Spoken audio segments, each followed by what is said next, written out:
So we're going to look at what causes the demand curve to shift. So this is the micro demand curve, not to be confused with the macro aggregate demand curve.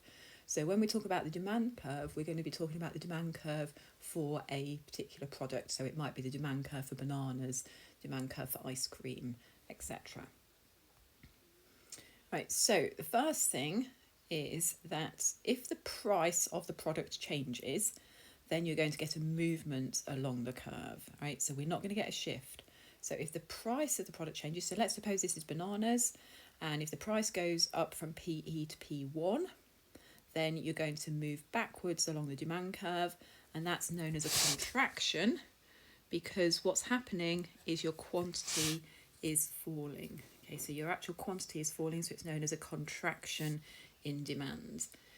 If the price falls from PE to P2, then you're going to get an extension in demand, because what you need to do is look on the axes and see that your quantity is increasing.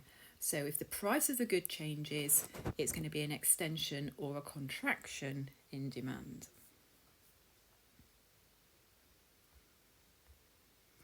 So a shift in the demand curve is different. A shift means that price is still at P here, but something is happening to mean that more is demanded at each price, going from D to D1, or maybe less is demanded at each price. So other factors apart from price are changing so that the demand changes. And that's where we get a shift in the demand curve, so that we actually get a new demand curve. So a shift to the right means more is demanded at each price. That's D to D1. A shift to the left is less is demanded at each price. That's D to D2. Right, so we've got the same diagram again, and we're going to now look at the different factors which cause the demand curve to shift. So income. If income increases, then for normal goods, people are going to demand more. So even if the price doesn't change, we're going to demand more if income increases. That's for normal goods. So for normal goods, income increases, quantity demanded increases. But for inferior goods, if income increases,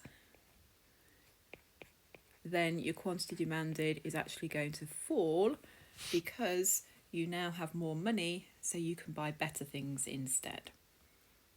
Population, an increase in population.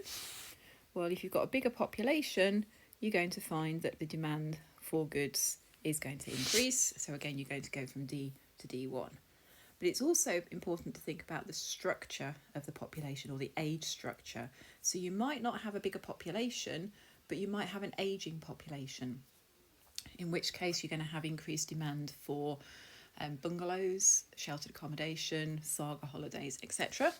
Or you might not have a bigger population, but you might have an increase in birth rate, in which case more demand for nappies, pushchairs, etc. So it's not just about the size of the population, but it's also about the age structure of the population. Right, changing the price of a substitute. So if the price of bananas goes up, then what's going to happen is fewer people want bananas, and therefore the demand for apples is going to increase. And that would shift the demand curve for apples to the right. So if the price as a substitute goes up, the demand for the other good is going to go up, because you're going to stop buying the substitute and buy more of the other good. Similarly, changing the price of a complement. So if the price of baked beans goes up,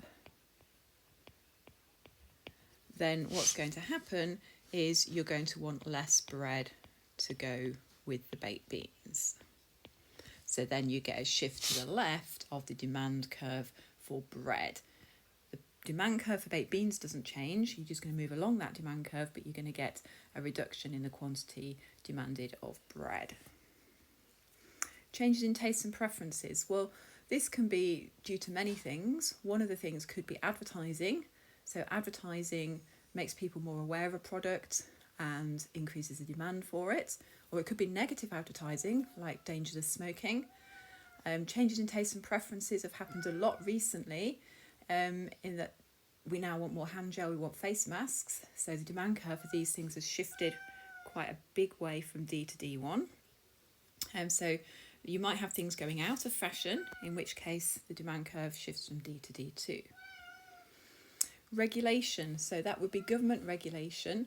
So for example, regulation that cyclists have to wear cycle helmets. That's going to increase the demand for cycle helmets.